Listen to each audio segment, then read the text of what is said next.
2020년 9월 23일 수요 저녁 예배 하나님께 드리겠습니다. 다 같이 묵도하겠습니다.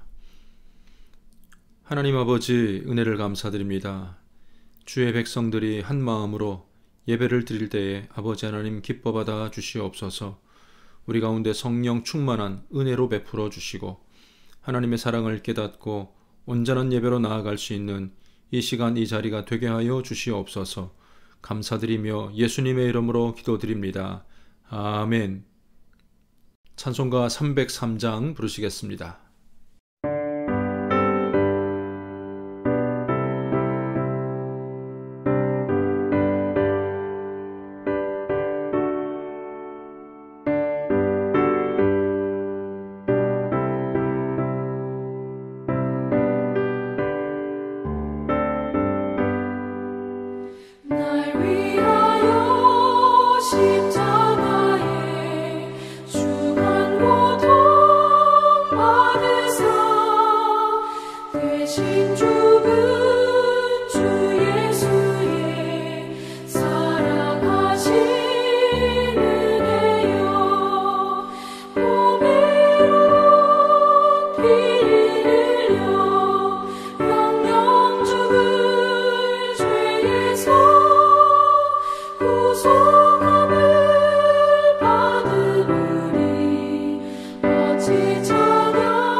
성경 말씀 시편 32편 말씀입니다. 시편 32편 1절부터 마지막 11절까지. 허물의 사함을 받고 자신의 죄가 가려진 자는 복이 있도다. 마음에 간사함이 없고 여호와께 정죄를 당하지 아니하는 자는 복이 있도다. 내가 입을 열지 아니할 때에 종일 신음함으로 내 뼈가 쇠하였도다. 주의 손이 주야로 나를 누르시오니 내 진액이 빠져서 여름 가뭄에 마름같이 되었나이다. 내가 이르기를 내 허물을 여호와께 자복하리라 하고 주께 내 죄를 아뢰고 내 죄악을 숨기지 아니하였더니 곧 주께서 내 죄악을 사하셨나이다. 이로 말미암아 모든 경건한 자는 주를 만날 기회를 얻어서 주께 기도할지라. 진실로 홍수가 범람할지라도 그에게 미치지 못하리이다. 주는 나의 은신처이오니 환난에서 나를 보호하시고 구원의 노래로 나를 두루시리이다. 내가 내 갈 길을 가르쳐 보이고 너를 주목하여 훈계하리로다. 너희는 무지한 말이나 노새같이 되지 말지어다. 그것들은 제갈과 굴레로 단속하지 아니하면 너희에게 가까이 가지 아니하리로다. 악인에게는 많은 슬픔이 있으나 여호와를 신뢰하는 자에게는 인자하심이 두루리로다. 너희 의인들아 여호와를 기뻐하며 즐거워할지어다. 마음이 정직한 너희들아 다 즐거이 외칠지어다. 아멘. 시편의 서론이라고 할 수 있는 시편 1편 말씀이 어떻게 시작하는지 여러분들은 알고 계실 것입니다. 복 있는 사람, 바로 복 있는 사람이 어떠한 사람인가가 나와 있습니다. 그 사람은 악인들의 꾀를 따르지 않습니다. 죄인들의 길에 서지 않고 오만한 자들의 자리에 앉지 않는 사람입니다. 그는 율법을 즐거워하여 그 율법을 주야로 묵상하는 사람입니다. 바로 여러분들이 그와 같은 삶을 살아가는 복 있는 사람들인 줄로 분명히 믿습니다. 그러나 솔직히 돌이켜보건대 우리의 현실은 그렇지 못할 때도 참 많이 있습니다. 사람들의 부추김에 오만한 자리에 앉을 때뿐만 아니라 악인들의 꾀에 빠지고 죄인들의 길에 서기도 합니다. 율법을 주야로 가까이 하지 않을 때도 참 많이 있습니다. 그러기에 시편 1편에 복 있는 사람은 우리가 추구해 나가야 되는 모습이며 완전하게 그렇게 살아가신 분은 예수 그리스도 한 분밖에 없음을 고백할 수밖에 없을 것입니다. 그런데 오늘 시편 32편 말씀에도 복이 있는 사람에 관하여서 말해주고 있습니다. 1절과 2절을 보면 각각 복이 있도다 하는 말씀이 등장하고 있습니다. 그런데 이 사람은 허물이 있습니다. 또 죄가 있는 사람입니다. 범죄에 빠져있던 사람이었으나 복이 있는 사람으로 바뀌게 된 것입니다. 시편 1편이 완전한 사람이 누리는 복이라면, 그러니까 시편 32편은 완전하지 못한 사람이 누리는 복이라고 말할 수가 있을 것입니다. 결론적으로 말씀을 드리자면 죄를 지었으나 용서를 받은 사람이 얼마나 복된가를 말해주고 있는 시편이 본문 말씀입니다. 여기 사용한 복이라는 단어는 그저 좋다, 만족하다라는 그런 뜻의 단어가 아니라 인간이 표현할 수 있는 가장 절대적인 행복이라는 뜻을 담고 있습니다. 죄 용서함을 받고 죄 사함을 받은 자가 누리는 행복, 그것이 바로 오늘 이 시의 주제입니다. 저자로 알려진 다윗은 어떤 죄를 지었습니까? 본문 가운데 그 구체적인 죄의 내용은 나와 있지 않지만 죄를 뜻하는 단어가 3번씩이나 등장하고 있습니다. 즉 허물, 그리고 죄, 범죄라는 단어입니다. 3번째 등장하는 범죄라는 단어는 직접적으로 표현되진 않았지만 2절의 정죄와 대비해서 범죄를 유추해낼 수가 있습니다. 3가지 다 죄를 뜻하는 단어인데 그 각각의 뜻을 조금 더 세부적으로 구분하자면 허물은 하나님에 대한 사람의 반역 행위나 불충을 의미합니다. 그리고 죄는 가장 일반적인 용어로서 사람이 책임과 의무를 완수하지 못하여 범하는 죄입니다. 범죄는 의도적으로 삐뚤어지거나 잘못된 행위를 할 때 범하는 죄라고 할 수가 있을 것입니다. 이 3 단어를 함께 쓰면서 강조하는 것은 사람이 의도적으로 저지른 죄이든 실수이든지 혹은 알고 지었든지 모르고 지었든지 행동으로 옮겼든지 마음으로 범하였든지 상관없이 하나님 안에서 모든 죄가 용서받을 수 있다는 것을 알게 함입니다. 어떤 유형의 죄였든지 자기가 저지른 모든 죄를 용서받은 사람은 참으로 복이 있습니다. 그 사람이 분명 행복한 사람인 것입니다. 하나님의 용서를 뜻하는 표현에도 3가지가 등장하고 있습니다. 1절 말씀 보면 사함을 받고 또 죄가 가려진 자, 그리고 2절에는 정죄를 당하지 아니하는 자에서 하나님의 절대적이고도 확실한 용서를 강조하고 있습니다. 이 표현들이 의미하는 바도 사함을 받는다는 것은 사람을 짓누르고 있던 죄가 들려 올려졌다는 뜻이고, 가려졌다는 것은 더러운 땅을 눈이 덮어버리듯이 그 죄를 덮어버렸다는 뜻입니다. 정죄를 당하지 않는다는 것은 법정에서 죄인으로 판정받지 않는다는 뜻입니다. 하나님께서는 비록 죄인일지라도 용서를 구하는 자에게 완전한 용서를 베풀어 주십니다. 그런데 용서의 기쁨과 행복을 알면서도 어찌된 노릇인지 회개하기를 거부하는 사람들을 우린 종종 만나게 됩니다. 믿지 않는 사람들은 말할 것도 없고 예수를 믿는 사람들 중에서도 신속하게 회개하지 않는 사람들이 많이 있습니다. 죄와 함께 있는 것은 그 사람들을 더 힘들게 만듭니다. 하나님은 특별히 사랑하는 자녀들이 회개하지 않을 때에 그를 눌러서라도 회개하게 만드십니다. 사람이 죄를 회개하지 않는 것은 하나님과 사람 사이의 갈등을 초래하게 되는 일이 됩니다. 하나님께서는 갈등을 빚고 있는 사람이 깨닫고 돌아올 때까지 그에게 압력을 가하십니다.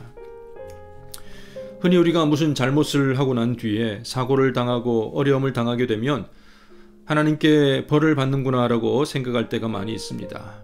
그러나 엄밀하게 말하자면 하나님께서 회개하기를 원한다고 표현할 수가 있을 것 같습니다. 죄 지을 때마다 매번 사고나게 하시는 것은 아니겠지만 만약 그 사고가 죄와 관련이 있다고 생각한다면 우리는 빨리 하나님께 엎드려 회개 기도해야 할 것입니다. 그럴 때에도 우리가 기억할 것은 하나님의 진노르심이 우리를 회개로 인도하기 위한 하나님의 은혜의 시작이라는 사실입니다.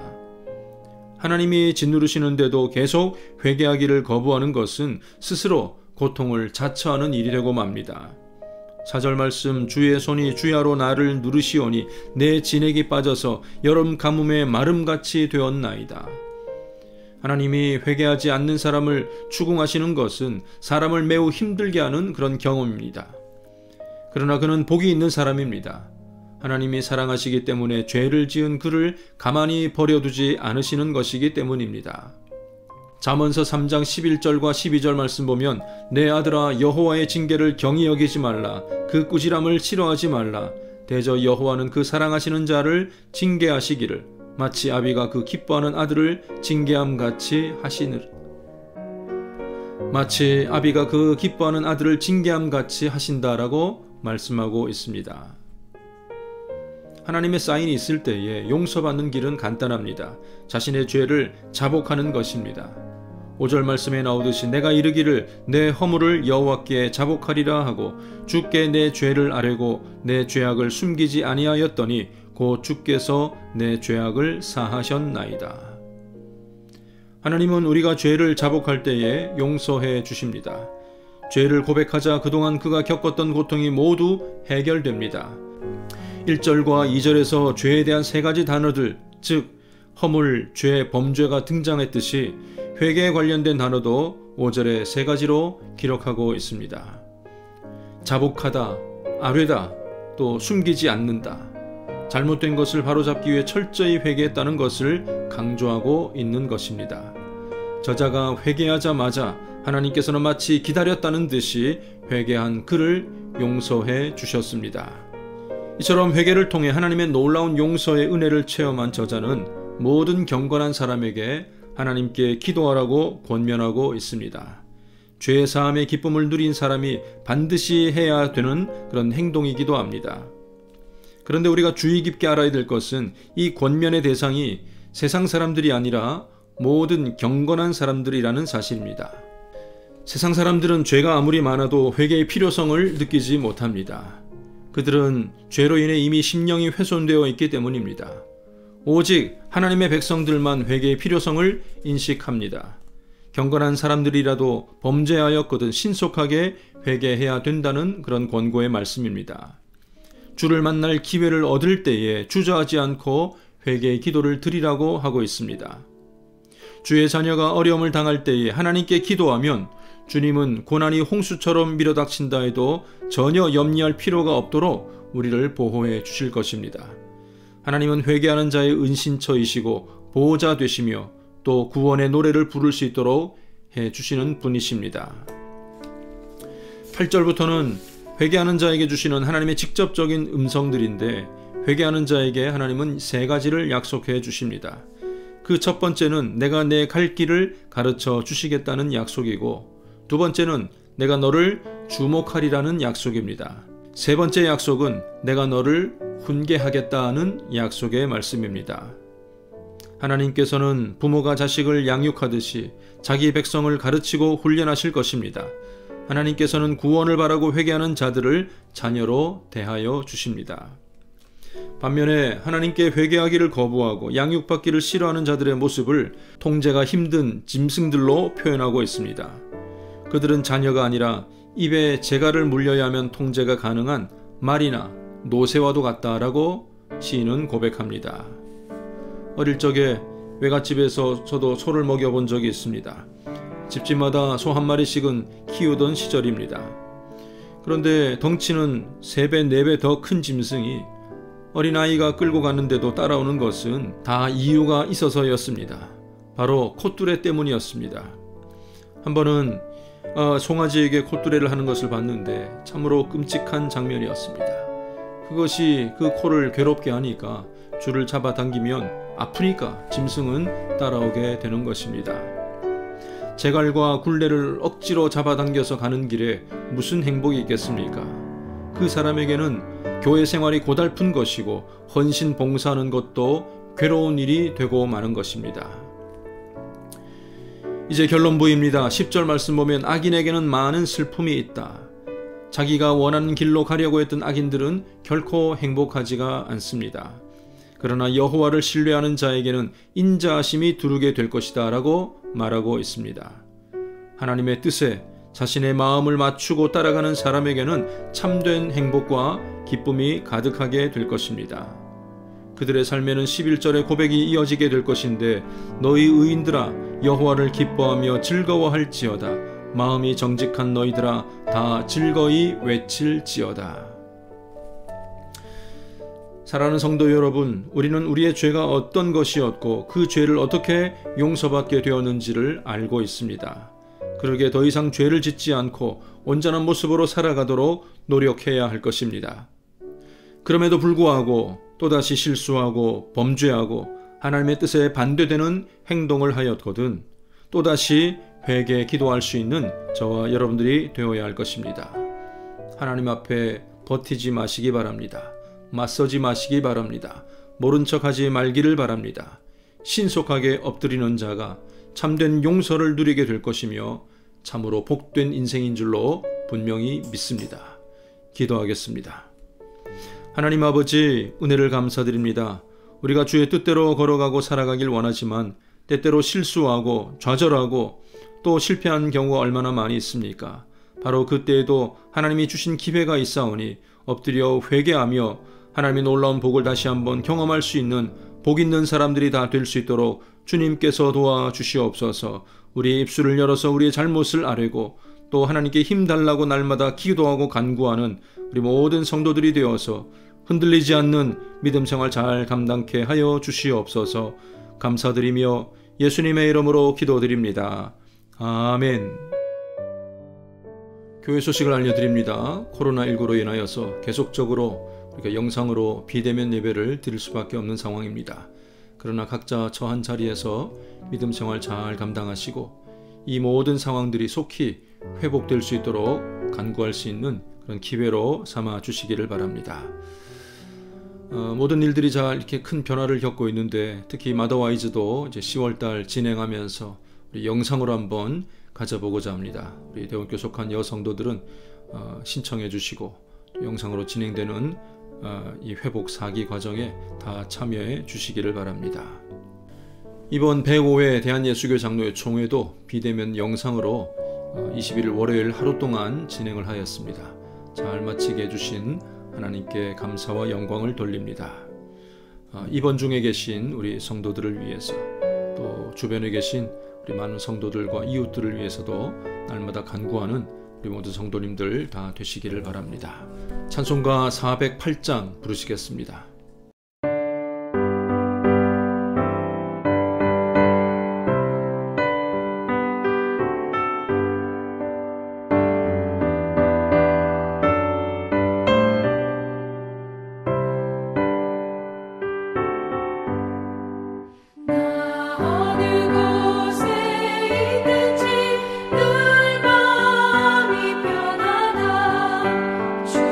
예수 주신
축도함으로 오늘 모든 예배를 마치겠습니다. 지금은 우리 주 예수 그리스도의 은혜와 하나님 아버지의 사랑하심과 성령님의 인도하시고 보호하시고 함께 하심이 날마다 하나님 앞에 용서의 복을 누리며 살아가기 원하는 우리 모든 성도들 머리 위에 지금부터 영원까지 함께 있을지어다. 아멘.